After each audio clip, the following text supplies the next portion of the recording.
Осындай тимбилдинг ұйымдастырып отырмыз.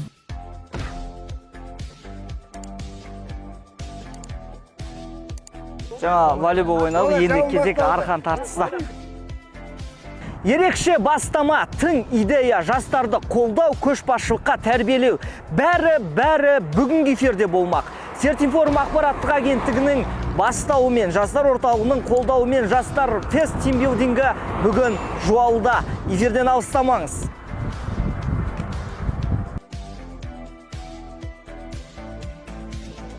Жуалы жастармен бірге Бауыржан Момышұлы музейімен бірге танысамыз. Нағыз Ербаукенің есі сіңген, қолы тиген ең құнды жәдігерді көре аласыздар. Яғни өзінің 1956 жылы әскери отставкаға шығар алдында келген полковник шинелі, әскери етігі деген сияқты барлық өзінің қолданыстағы жеке түп заттар. Көшбасшылық пен ұйымшылдықты шыңдайтын жастар фест тимбилдинг өтіп жатыр. Жуалының жалынды жастары табиғат аясында командалық рух пен бірлікті шыңдайтын ерекше алаңда бас қосты. Егер жүректердің түбінде сондай бір ойлар болса, соны тұтату мақсатында осындай тимбилдинг ұйымдастырып отырмыз.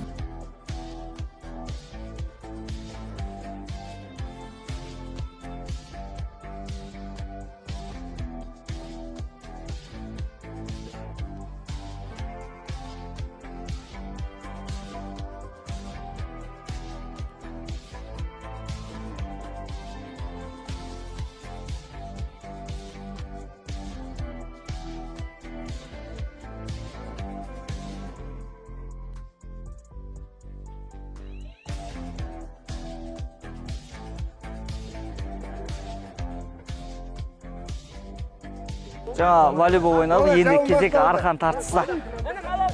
Жалпы бүгінгі тимбилдинг қызық өтіп жатыр.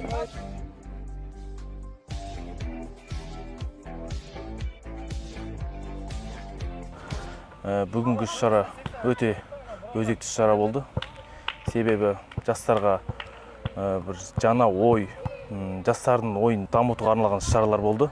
Сәбит Мәдіғұлы жалпы Жуалы аудандық жастар ресурстық орталығында соңғы уақытта қандай жұмыстар атқарып жатыр?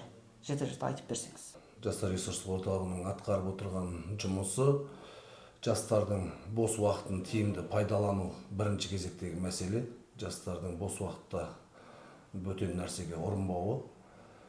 Осы бағытта 6 айлықтың қорытындысы бойынша жастар орталығы 1200 іс-шара өткізді. Оның ішінде Таза Қазақстан акциямыз бар, жалпы экологиялық акцияларымыз бар. Таза Қазақстан акциясы бойынша 42 іс-шара өткізілді, тазалық сенбілік жұмыстары.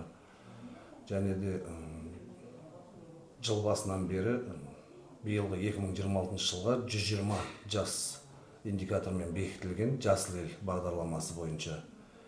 Ол бағдарлама аясында қазір көктемгі көгалдандыру, көгеріштендіру жұмыстарына сәуір-мамыр айларында 65 жасты жұмыспен қамтыдық.